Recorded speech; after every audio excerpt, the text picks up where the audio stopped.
She was a free spirit. She accepted everybody for who they were. It began in a place where nothing bad was supposed to happen. A small, quiet town in Minnesota, where neighbors still waved at each other and doors were left unlocked at night. Life was slow, safe, and predictable. People gathered at the local diner, children played in the park, and the biggest news was often about high school sports. But under that calm surface, something dark was waiting to break through. When the crime first struck, the town could hardly believe it. Rumors spread fast. Someone was hurt, maybe even killed. At first, it felt impossible. Violence belonged to big cities, not here. Families who had always felt safe suddenly looked over their shoulders. People began locking their doors, checking their windows, and wondering who they could trust. This was not just another story. This was a tragedy that shook every home. It was the beginning of a nightmare no one in this peaceful community ever thought they would face. And it all started with a single clue, one that would lead investigators deep into the truth. A footprint. A life cut short. The victim was not a stranger, not an outsider, but someone the community knew and respected. A young life with dreams, plans, and people who loved them. Their story was meant to be about family gatherings, friendships, and a future that stretched far ahead. Instead, it ended too soon. The news spread quickly, and shock turned into grief. People gathered in silence, lighting candles, leaving flowers, and asking the same painful question. Why? Friends described laughter that could fill a room, kindness that never went unnoticed, and a spirit that was full of life. Now, those memories became the only pieces left to hold on to. Parents felt the deepest wound, struggling to understand how their child's life could be stolen in a single violent moment. The crime did not just take one person. It shattered an entire circle of loved ones. Every story told about the victim painted a picture of someone who mattered, someone who should still be here. The community felt the loss as if it belonged to all of them. It was a life cut short, and in its place, a trail of questions that demanded answers. First clues found. The investigation began with silence. No witness, no clear trail. But the ground itself held a story. Detectives searching the scene noticed details most would overlook: a broken branch, a dragged footprint, and marks that did not belong. What at first seemed ordinary soon became evidence. Each small clue told investigators that the crime was not random. It was planned, and the killer had left traces behind. The most striking detail was the footprint. Pressed into soft earth, it stood out like a signature. Not just any shoe print, but one with a pattern that spoke to detectives. It suggested size, weight, and even how the suspect moved. Alongside it, other fragments emerged: fibers, a trail of mud, and something as faint as a smell of tobacco carried in the night air. Police knew these early pieces would be critical. A crime like this demanded patience, every clue treated as a puzzle piece. They photographed, measured, and marked the scene, building a timeline of the final moments. While grief consumed the town, detectives worked with quiet focus, knowing answers might lie in the smallest trace. The footprint was not just evidence. It was a direction, a silent guide pulling them closer to the person who thought they could escape unseen. The footprint mark. Among all the evidence collected, one detail refused to be ignored. The footprint mark, clear, deep, and unmistakable, it became the centerpiece of the case. Investigators studied it with care, noting the tread, the depth, and the direction it faced.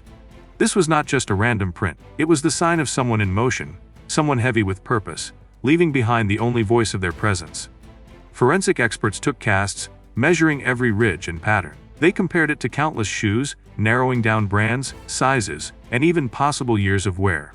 What seemed like a simple mark in the dirt became a window into the suspect's world. Detectives imagined the moment it was made. The killer's foot pressing down, unaware that this single step would speak louder than any alibi. To the community, the footprint became a symbol. It was a reminder that the killer had been close, walking the same streets, stepping through the same places they called home. Fear deepened, but so did determination. Everyone wanted to know who owned that mark. The footprint was no longer just evidence. It was a promise that the truth would surface, that the one who left it behind could not stay hidden forever. Police chased leads. The footprint opened doors to new paths, and soon the police found themselves chasing leads across the town and beyond. Each call, each tip, carried the weight of hope. Neighbors reported suspicious movements, strangers passing through, and cars parked where they did not belong. Detectives followed every thread, even when many ended in silence. The chase was exhausting, but no one was willing to stop. Officers knocked on doors, questioned locals, and traced the sale of shoes matching the mark. They searched security cameras, combed through hours of blurry footage, and followed vehicles that matched vague descriptions. Sometimes a lead would spark energy, pulling them closer, only to collapse under scrutiny. Still, They pressed on. The pressure grew heavier each day. The community wanted answers, the family wanted justice, and the town's safety depended on finding the suspect. Even the smallest lead mattered. A strange purchase at a store, a voice on the phone, a name whispered in fear. Though dead ends were many, the chase itself was progress. Each false lead eliminated suspects, each failure sharpened focus. The killer had left a trail, and the police were closing in. The footprint had begun the chase, but now determination was driving it forward. Suspects under watch as the chase deepened, a list of names began to form. Not everyone was a stranger, some were people the town knew. Faces seen in stores, schools, and streets. The idea that the killer might be among them sent a chill through the community. Police placed these suspects under quiet watch, studying their routines, their words, even their silences. Detectives searched homes with warrants, collected clothing, and compared shoe sizes. Alibis were tested against timelines, and every inconsistency was noted. Some suspects grew nervous under questioning, their stories shifting as pressure built. Others stayed calm, but their calmness only made detectives more suspicious. The footprint remained the guiding light.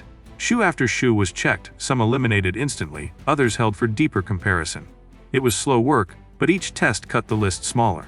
Meanwhile, surveillance teams tracked movements, noting late, night drives, sudden disappearances, and conversations that hinted at hidden guilt. The town lived in quiet fear, never knowing who was truly innocent and who was hiding the truth. For investigators, it was a matter of patience. One suspect, one slip, one overlooked detail could be the break they needed. The killer was still out there, but now they were under watch. Secrets uncovered as investigators dug deeper, the polished surface of the town began to crack. Behind closed doors, people hid truths that no one had expected. Old grudges, hidden affairs, and quiet rivalries slowly came into the light. The case was no longer just about one crime. It was about the hidden lives of those who lived in the community. Interviews revealed lies disguised as half-truths. One suspect had debts no one knew about. Another had been seen near the scene but denied it until evidence cornered them. Friends turned into informants, neighbors whispered to police, and secrets once thought buried became critical clues. Every lie exposed tightened the noose around the guilty. Detectives realized the killer had not acted in a vacuum. Their life left traces. Messages, phone calls, movements that lined up too neatly with the timeline of the murder. Slowly, the web of secrecy untangled, and what once seemed like coincidence revealed itself as motive. The community was stunned. People they trusted now looked different under suspicion. But for investigators, this was progress. The mask was slipping. Hidden truths were now on the table, and each secret uncovered brought them closer to the one person who could no longer hide. Truth in court. When the case finally reached the courtroom, the quiet town held its breath. For months, fear and rumors had filled the streets, but now the truth had to face the light of justice. The victim's family sat in silence, clutching photos, while the accused entered under heavy guard. Every eye followed them, searching for guilt, for remorse, for answers. The prosecution laid out the story piece by piece, the footprint cast, the fibers, the phone records, the lies uncovered during questioning. Step by step, they showed how all evidence pointed to one person. The defense fought back, casting doubt, challenging every detail, but the weight of the evidence grew heavier with each witness. Neighbors testified, experts explained, detectives revealed how the footprint became the key that unraveled the case. The courtroom was tense, every word echoing like a final nail in a long, painful puzzle. For the jury, the decision was not just about law but about restoring peace to a shaken community. In those walls, the truth could no longer hide. The trial became the moment where grief turned into strength, and silence gave way to justice. Justice delivered at last, the waiting ended. The jury returned with their decision, and the courtroom fell into silence. The foreman spoke the words everyone had been holding their breath for: guilty. In that moment, the weight of months of fear, grief, and uncertainty began to lift. The victim's family wept, holding each other tightly, while the community outside the courthouse let out a quiet sigh of relief. The sentence was clear and firm. The one who had stolen a life, who thought a single footprint would go unnoticed, would now face the full power of justice. For the first time since the tragedy began, the town felt safe again. Doors unlocked slowly, children played without fear, and neighbors looked at one another with a renewed sense of trust. But justice did not erase the pain. The victim's absence was still felt in every gathering, every memory, every empty chair. What justice did bring was closure, the knowledge that the killer could never hurt again. And that truth had triumphed over silence. In the end, the footprint that began as a mark in the dirt became the symbol of justice delivered. It reminded everyone that even in darkness, the truth leaves its trail, waiting to be found.